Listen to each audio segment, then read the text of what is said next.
తెలంగాణ రాష్ట్ర ప్రభుత్వం 100 సంవత్సరాల బలహీన వర్గాల ఆకాంక్షను కాంగ్రెస్ పార్టీ పార్లమెంట్ నాయకులు శ్రీ రాహుల్ గాంధీ గారి ఆదేశాల మేరకు, శ్రీ మల్లికార్జున్ ఖర్గే గారి సూచన మేరకు తెలంగాణ రాష్ట్రం మొట్టమొదటి ప్రయత్నంగా తెలంగాణ రాష్ట్ర జనాభాను socio economic, education, employment, political and caste survey 360 degrees Telangana రాష్ట్రంలో ఉన్న దాదాపుగా 3,75,00,000 జనాభాను పరిగణలోకి తీసుకొని ప్రతి ఒక్కరి ఇంటికి వెళ్ళి ఆ కుటుంబం యొక్క వివరాలు, కుటుంబ సభ్యులు, కుటుంబ పెద్దలు, వాళ్ళ సామాజిక నేపథ్యము, వాళ్ళ కుల సమాచారాన్ని సేకరించి ఒక అద్భుతమైన పాలసీ డాక్యుమెంట్ను తెలంగాణ రాష్ట్రం చేయడం జరిగింది. ఈరోజు కాంగ్రెస్ పార్టీని, పిసిసి అధ్యక్షుడు మహేష్ కుమార్ గౌడ్ గారిని, మా సోదరిమణి కొండా సురేఖ గారిని, ప్రభుత్వాన్ని అభినందించడానికి వచ్చినందుకు మీకు అందరికీ మనస్ఫూర్తిగా ధన్యవాదాలు తెలియజేస్తాను. మిత్రులారా, ఇదొక గొప్ప కార్యక్రమం.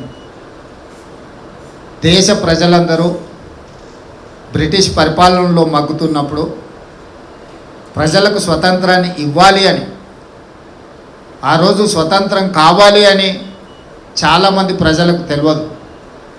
కానీ కాంగ్రెస్ పార్టీ వాళ్ళ కబంధ హస్తాల నుంచి విడిపించి వాళ్ళు చేస్తున్న అరాచకాలను, దుర్మార్గాలను వాటి నుంచి ప్రజల్ని కాపాడాలి అని, ఈ దేశానికి స్వతంత్రం కావాలి అని చెప్పి కాంగ్రెస్ పార్టీ నిర్ణయించుకొని ఈ దేశానికి స్వతంత్రాన్ని కాంగ్రెస్ పార్టీ తీసుకొచ్చింది.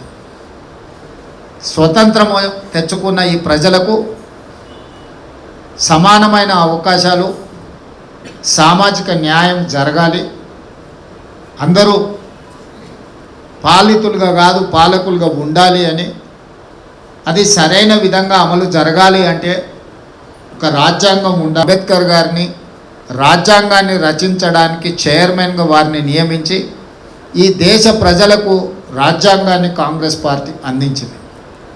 ఆ రాజ్యాంగం అందించే క్రమంలో ఈ దేశంలో అత్యధికంగా అణిచివేతకు లోనై, ఎలాంటి అవకాశాలు లేక, కట్టుకోవడానికి బట్టలు లేక, తినడానికి తిండి లేక, మట్టి తిని బతుకుతున్న రోజుల్లో, బంకమట్టి తిని బతికేది ఆ రోజుల్లో కరువు వచ్చి, చరిత్ర పుస్తకాలు చదివితే మీకు తెలుస్తుంది. ఈరోజు మనము ఫుడ్ ఎక్కువైపోయి బయట పారేసే పరిస్థితి వచ్చింది. కానీ ఆ రోజు తిండి అనేది దొరకక బంకమట్టి తిని బతికిన రోజుల్లో ఈ దళితులకు, గిరిజనులకు, ఆదివాసులకు రక్షణ కల్పించాలి. ఎస్సీ ఎస్టీ అట్రాసిటీస్ యాక్టే కాకుండా చట్టసభలలో వాళ్లకు అవకాశాలు రావాలి. లేకపోతే వాళ్ళు ఎన్నటికీ ప్రజాప్రతినిధులుగా రాలేరు, వాళ్ళ తరఫున వాళ్ళు మాట్లాడుకోలేరు, ఇతరుల తరఫున వాళ్ళు వకాల్తా పుచ్చుకోలేరు అని చెప్పి ఆనాడు రాజ్యాంగం రక్షణ కల్పించి ఎస్సీ ఎస్టీ రిజర్వేషన్లు ఉద్యోగ ఉపాధి అవకాశాలలోనే కాకుండా రాజకీయ రిజర్వేషన్లు కూడా రాజ్యాంగపరమైన రక్షణ కల్పించి వాళ్లకు సముచితమైన స్థానం కల్పించింది కాంగ్రెస్ పార్టీ.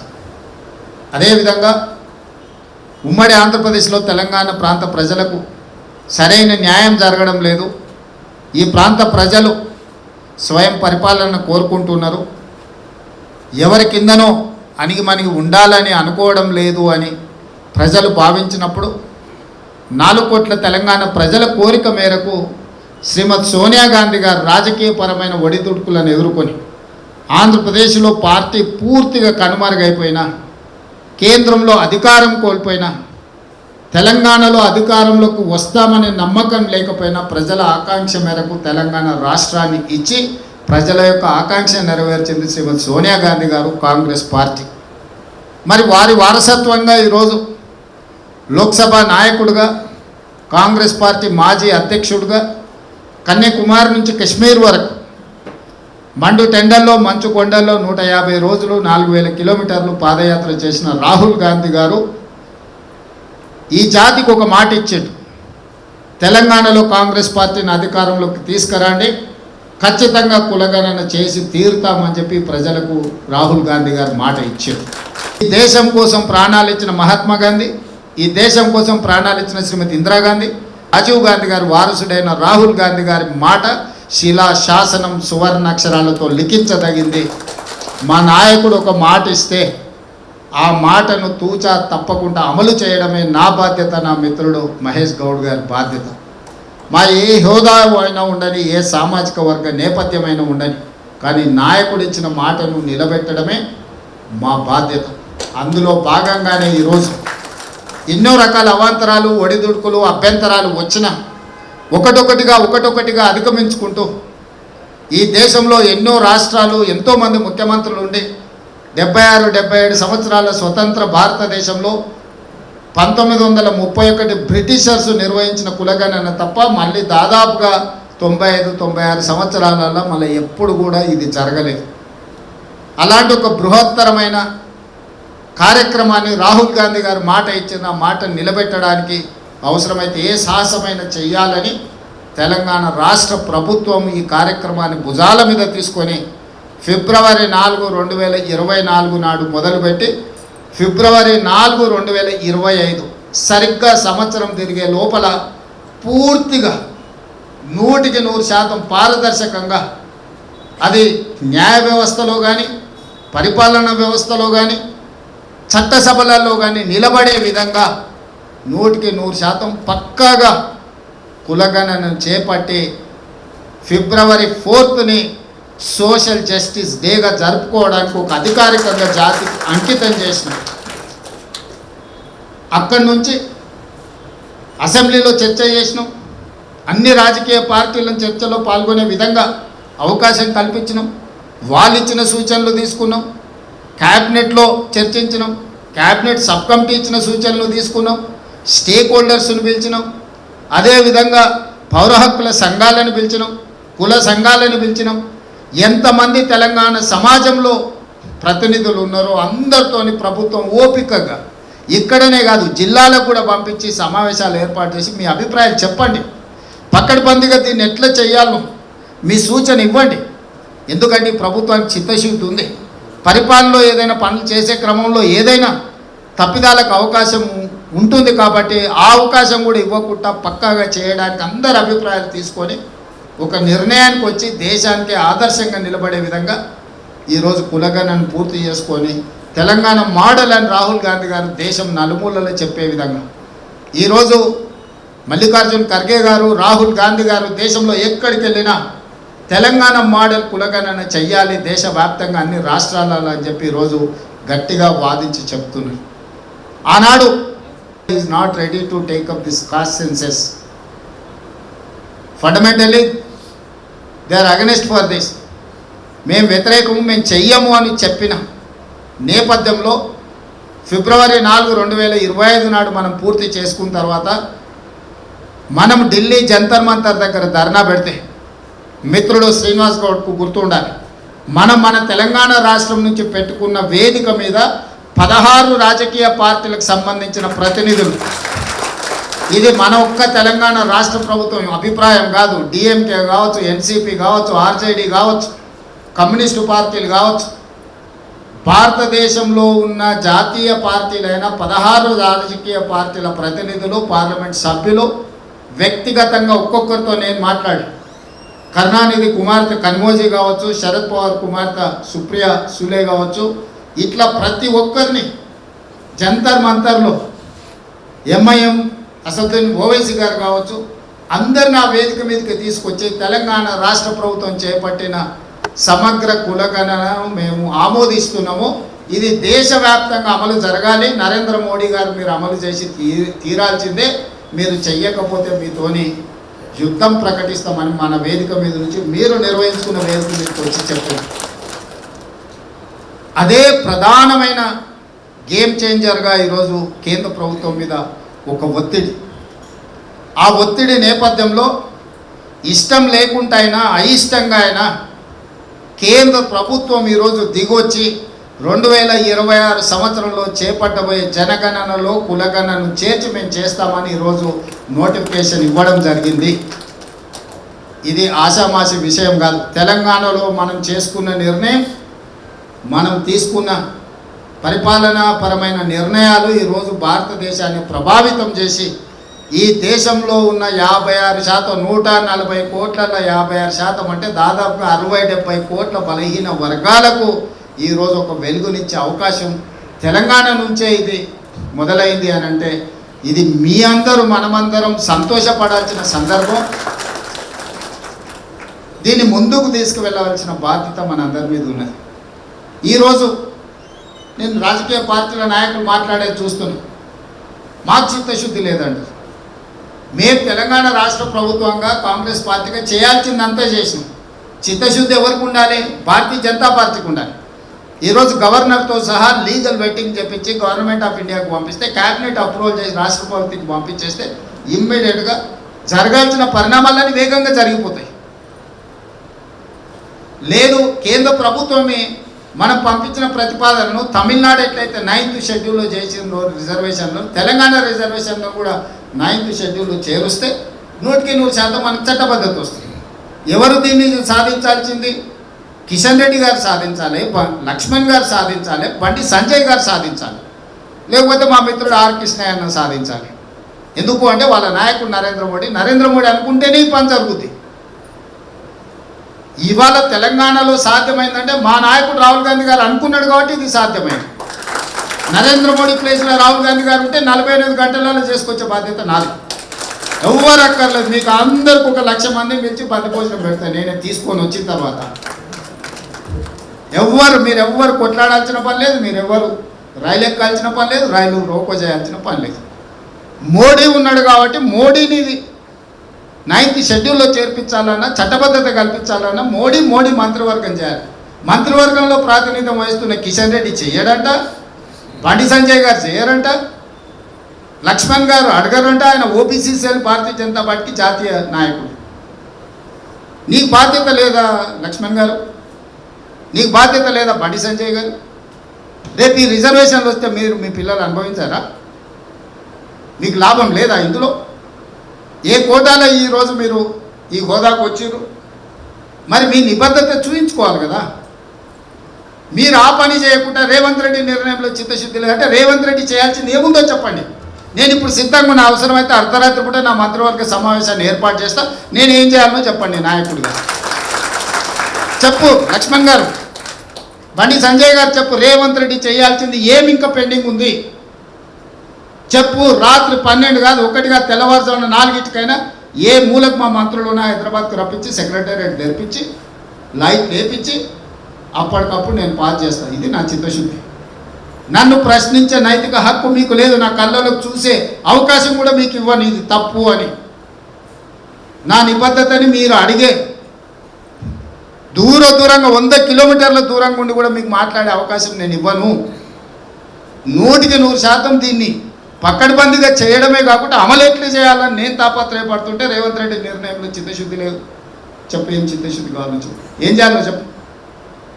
ఇవాళ కోర్టు ఆదేశాలు ఇచ్చింది, మేము చూసినాం. రాష్ట్రపతి ఆమోదంతో వస్తుందేమని, కానీ నిన్న మొన్న హైకోర్టు ఆదేశాలు ఇచ్చింది. 1 రోజుల్లో స్థానిక సంస్థలలో రిజర్వేషన్లు పక్కాగా చేయండి, సెప్టెంబర్ 30 లోపల ఎన్నికలు చేయండి. నేను 18 నెలలు ఇది వస్తుందని ఆపినాం. మిత్రుడు శ్రీనివాస్ కరెక్ట్ చెప్పిండు. పెట్టాలంటే ఎప్పుడో ఎంపీ ఎలక్షన్లు 5 నెలకే నేను సర్పంచ్ ఎలక్షన్లు పెట్టేటోని, ఎంపీటీసీ జిల్లా పరిషత్ అన్నీ పెట్టేటోని, మున్సిపాలిటీస్ పెట్టేటోని. ఎందుకు వాయిదాలు వేసిన? అట్లా చేస్తే 22% అవుతుంది, ఇట్లా చేస్తే 42% వస్తుంది. 42% రిజర్వేషన్లు ఇచ్చి నేను ఈరోజు ఎన్నికలు నిర్వహించాలి స్థానిక సంస్థలలో కాబట్టి వాయిదా వేసుకుంటూ వచ్చిన. ఈరోజు కోర్టు నాకు స్పష్టమైన డెడ్ లైన్ ఇచ్చింది, తారీఖు చెప్పింది. 30 రోజుల్లో ఇది చేయాలి, 90 రోజుల్లో అది చేయాలి, సెప్టెంబర్ 30 లోపల ఎన్నికలన్నీ పూర్తి చేయాలి.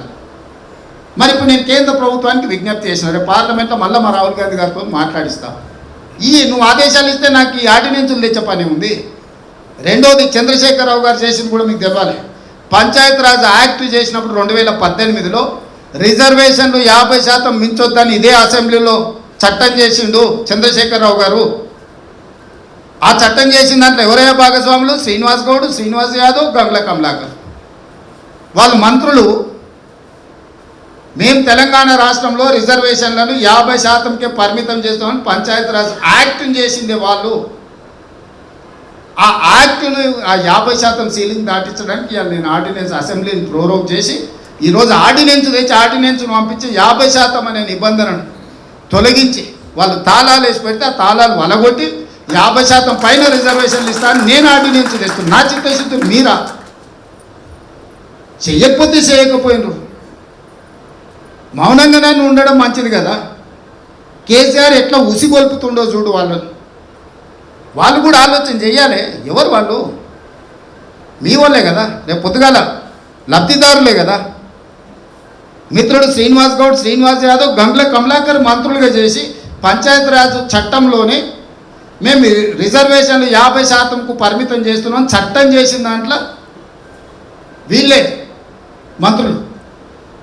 మీరు చేసిన దాన్ని నేను ఆర్డినెన్స్ ఇచ్చి, నేను అసెంబ్లీ వరకు ఆగితే ఆలస్యం అవుతుందని ఆర్డినెన్స్ ఇచ్చి ఈరోజు ఆ నిబంధనను తొలగించి గవర్నర్ దగ్గర పంపించి బలైన వర్గాలకు 42% రిజర్వేషన్ ఇచ్చి ఎన్నికలు చేయాలని ఈరోజు నేను తాపత్రయపడుతుంటే నన్ను ప్రశ్నిస్తుంది. నా బాధ ఏంటంటే చేసేది నేనే, చెప్పుకునేదే నేనైతే ఎట్లా? చెప్పనీకనైనా మీరు నాకు తోడు ఉండాలి కదా, చెప్పనీకనైనా మీరు తోడు ఉండాలి కదా. నేను మీకోసమే కదా చేస్తున్నాను, నా కోసం చేస్తున్నానా? నేను రాహుల్ గాంధీ గారు దీంట్లో లబ్ధిదారులం కాదు కదా, మేము పాత్రదారులమే కదా. మరి మీరు రక్షణ కవచంగా నిలబడి దీన్ని కాపాడుకోకుండా వాళ్ళు మా మీద దాడి చేస్తుంటే మీరు మౌనంగా ఉండి మీరు ఏమనుకుంటుండే ఏదో అన్నతిప్పలు అనబడతాడని వదిలేస్తే ఇది ఎట్లయితుంది? ఈరోజు నిలబడాల్సింది, అడగాల్సింది ఎందుకు ఆర్డినెన్స్ తేవాల్సి వచ్చింది, దేనికోసం తెచ్చారు? మీరు అది చదువుకున్న వాళ్ళు, యాక్ట్ తెలిసిన వాళ్ళే కదా.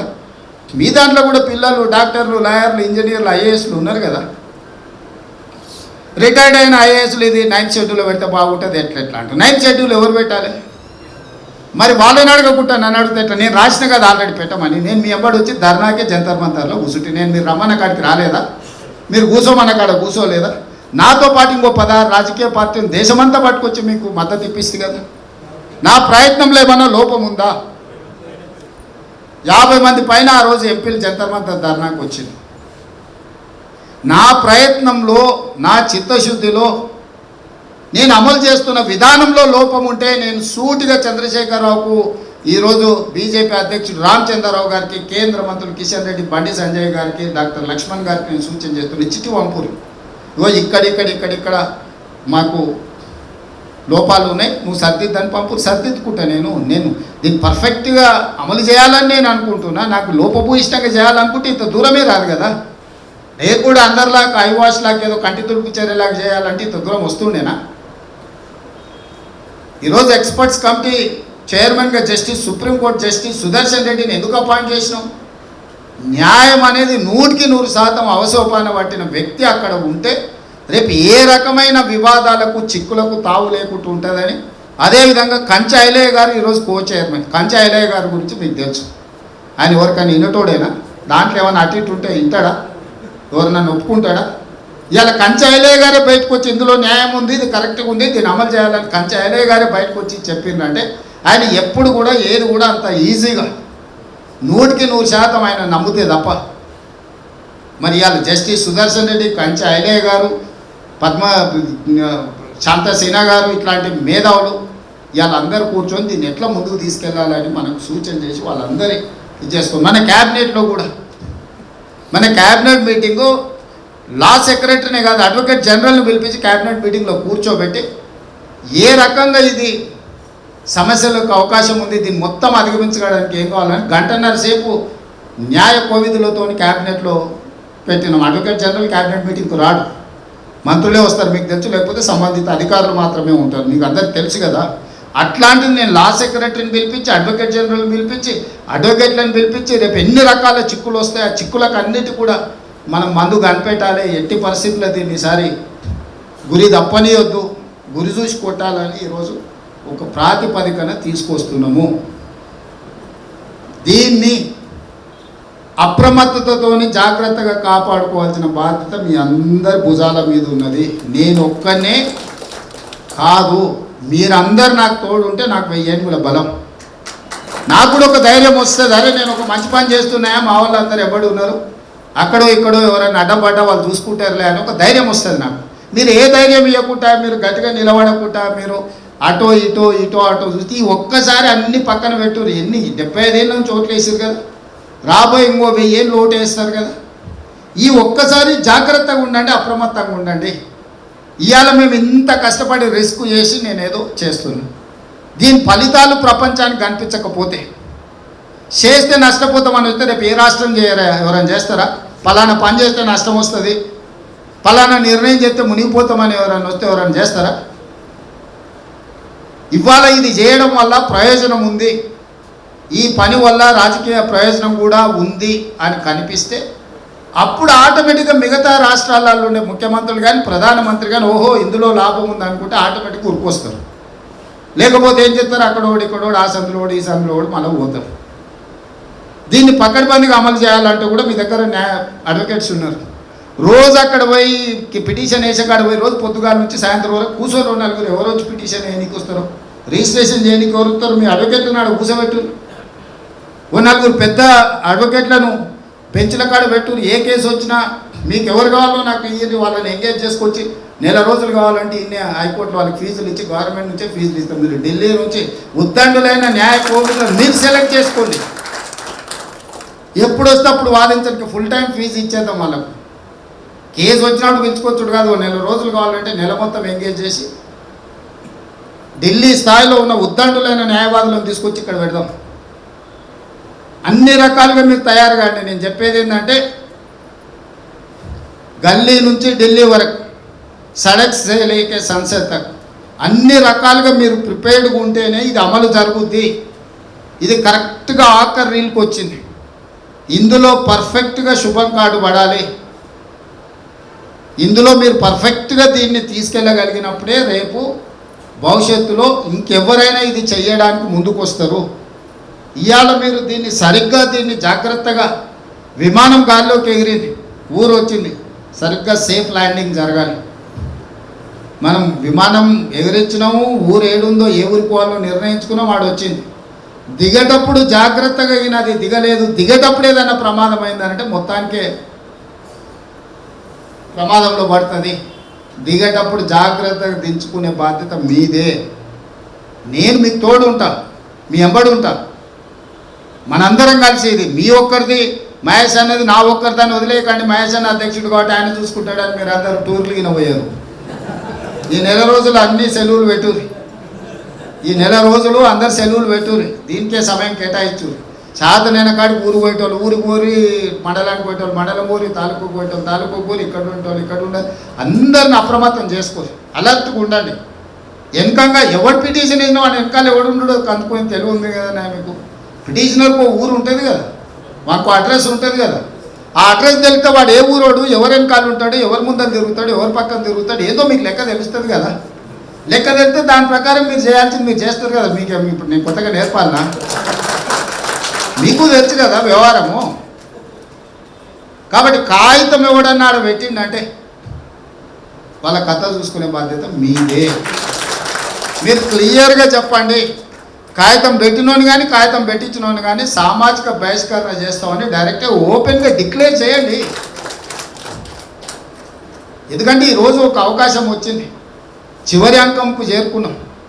ఈ చివరి అంకంలోకి మనం జాగ్రత్తగా దీన్ని చేసుకోకపోతే, దీన్ని తీరానికి చేర్చుకోకపోతే, తీరానికి దగ్గరకు వచ్చినప్పుడు మనం ఏదైనా చిన్న చిన్న ఒడిదుడుకులకు లోనై ఏదైనా జరిగిందంటే మాత్రం అందరికీ తీరని నష్టం జరుగుద్ది. భవిష్యత్ కార్యాచరణ కూడా తీసుకొని దేశ స్థాయిలో దీన్ని ఎట్లా తీసుకెళ్లాలో రేపు 21 నుంచి పార్లమెంట్ మొదలవుతుంది.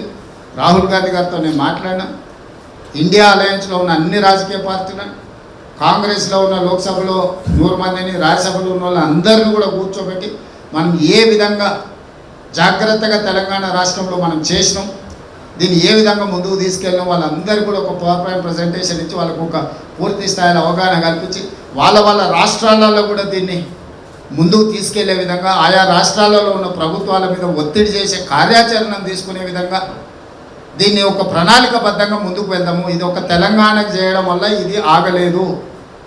ఇది దేశం మొత్తం 140 కోట్ల జనాలను లెక్కగట్టి అన్ని రాష్ట్రాలలో ఇది అమలు జరిగినప్పుడే మనకు నిజమైన విజయం. రాహుల్ గాంధీ గారి ఆలోచన ఈ దేశానికి అందించిన వాళ్ళమైతము. అప్పటి వరకు మీరు ఎవరు ఈడ అయిపోయింది కాబట్టి నేను సెలవు తీసుకుంటాను మా సీన్ అనుకుంటే కుదరదు. జాతీయ స్థాయిలో కూడా కోఆర్డినేషన్ చెయ్యాలి. అందరిని ఒక దగ్గరికి పట్టుకరాండి. 29 ఎన్నికలకి ఇదే ఎజెండా కావాలి. రేపు దేశంలో జరగబోయే ఎన్నికలు ఉన్నాయని చేస్తే మంచిది, చేయకపోతే దించి చేస్తాయనని ఎక్కించుకుంటాం. దీనికేం పెద్దగా శశబీసలకు కొంత ముసుగు తొడుక్కోకండి. ముసుగు తొడుక్కుంటే జరగదు. మనం అడగాల్సిందే, అడుగు తినకపోతే కడగాల్సింది. రెండింటికి మీరు తయారు కావాలి. అందరు తయారేనా? మీకు అంత క్లారిటీ ఉంది కదా? మళ్ళీ ఒక్కసారి మిగతా రాజకీయ పార్టీలకు చెప్పరు, అయ్యా రేవంత్ రెడ్డి చేయగలిగింది ఏదో దీంట్లో లోపం ఉంది, లేకపోతే ఏదో అది ఉంది, అనుమానం అంటారు. అది ఏం చేయాలో మాకు సిటీరు మేము పోయి అన్నతో చెప్పిస్తామని చెప్పు. నేను క్లియర్గా చెప్తున్నా, మీరు ఏ రోజు చెప్పినా క్యాలెండర్ తిరగకముందే సేమ్ తారీఖునే క్యాబినెట్ పెట్టి మళ్ళీ నిర్ణయం తీసుకుంటాం. అసెంబ్లీ పెట్టాలన్నా అసెంబ్లీ పెట్టాలి. ఏం కావాలో చెప్పు. నాకు తెలియంది ఏందన్నా వాళ్ళకి కనిపెడితే వాళ్ళ అనుభవంతో అదేందో చెప్పమంటున్నాను. కోడి కోస్తాం, కళ్ళు కోస్తాం, అన్నీ చేస్తాం కదా. దీంట్లో కూడా ఏమేం ప్రయత్నం చేద్దామో చెప్పుండ్రి. అన్ని ప్రయత్నాలు చేద్దాం. ఏ ప్రయత్నంలో కూడా ఈ ప్రభుత్వం వెనక్కిపోదు. ఈ ప్రభుత్వం చేసి తీరుతుంది. నేను ఉన్నా, మేము చేసి పెడతా మీకోసము. మీరు దీన్ని జాగ్రత్తగా పట్టుకొని ముందుకు వెళ్ళడానికి అవసరమైన అన్ని జాగ్రత్తలు తీసుకోండి. చిన్న చిన్న ఏమన్నా ఉన్నా కూడా పక్కన పెట్టుండ్రి. ఈసారి జాతి కోసం పనిచేయరు, వచ్చేసారి రాజకీయాల కోసం చేయండి, రాజకీయ పార్టీల కోసం చేయండి. ఇప్పుడు మాత్రం జాతి కోసమే పనిచేయండి. ఈసారి ఇది మీరందరు జాతి కోసం చేయాల్సిన సమయం. జీవితంలో ఎన్నోసార్లు ఓటేసారు. నేను మళ్ళీ చెప్తున్నా, ఎన్నోసార్లు ఎన్నో పార్టీలు ఎన్నో ఓట్లు. దీంట్లో రకరకాల అసోసియేషన్లు, అఫిలియేషన్స్, లేకపోతే ఆపర్చునిటీస్ ఉంటాయి మీకు, నేను కాదంటలేను. కానీ ఈసారి మాత్రం మీరు జాతి కోసమే చేస్తున్నాం అనుకొని మీరు అందరూ ఏకమై ఒక్కతాటిన నిలబడి ఈ విజయాన్ని తీరం చేసుకునే బాధ్యత మీదే. తీరాన్ని ముద్దాడే వరకు దీన్ని అందరం కలిసి ముందుకు తీసుకెళ్దామని తెలియజేస్తూ మళ్ళొకసారి మిమ్మల్ని అందరినీ మనస్ఫూర్తిగా అభినందిస్తూ సెలవు తీసుకుంటున్నాను.